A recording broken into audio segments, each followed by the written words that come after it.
বিসমিল্লাহির রাহমানির রাহিম। সূরা আল হাসর। আয়াত 14। তারা সবাই সমবেতভাবেও তোমাদের বিরুদ্ধে যুদ্ধ করতে সমর্থ হবে না, কিন্তু শুধু সুরক্ষিত জনপদের অভ্যন্তরে অথবা দুর্গ প্রাচীরের অন্তরালে থেকে পরস্পরের মধ্যে তাদের যুদ্ধ প্রচণ্ড। তুমি মনে করো তারা ঐক্যবদ্ধ, কিন্তু তাদের মনের মিল নেই। এটা এর জন্য যে তারা এক নির্বোধ সম্প্রদায়। আয়াতের তাফসীর। কেবলমাত্র সুরক্ষিত জনপদের অভ্যন্তরে অথবা দুর্গ প্রাচীরের আড়ালে থেকে ছাড়া তারা সবাই সমবেতভাবেও তোমাদের বিরুদ্ধে যুদ্ধ করতে সমর্থ হবে না। 1. পরস্পরের মধ্যে তাদের যুদ্ধ প্রচণ্ড। 2. তুমি মনে করো তারা ঐক্যবদ্ধ, কিন্তু তাদের মনগুলি ভিন্ন ভিন্ন। 3. এটা এর জন্য যে ওরা হলো নির্বোধ সম্প্রদায়। 4. 1.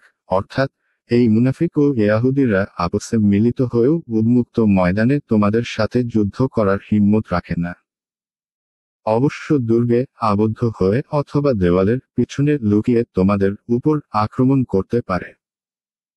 আর এ থেকে পরিষ্কার যে এরা অত্যধিক ভীরু এবং তোমাদের ভয় কম্পমান। 2. অর্থাৎ আপসে এরা একে অপরের ঘোর বিরোধী। তাই এদের আপসের গালি গালাজ এবং ঝগড়া বিবাদ একটি সাধারণ ব্যাপার। 3.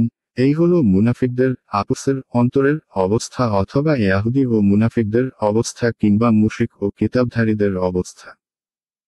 অর্থাৎ সত্যের বিরোধিতায় তাদেরকে দেখে লাগে একরকম, কিন্তু আসলে তাদের অন্তর এক রকম নয়। তারা একে অপর থেকে ভিন্ন এবং তাদের অন্তঃকরণ একে অপরের বিরুদ্ধে হিংসা ও বিদ্বেষে পরিপূর্ণ। 4. অর্থাৎ এই বিরোধ ও দ্বন্দ্বের কারণ হলো তাদের নির্বুদ্ধিতা। যদি তাদের বুঝার মতো জ্ঞান বুদ্ধি থাকত, তাহলে তারা সত্যকে জেনে নিয়ে তা গ্রহণ করে নিত।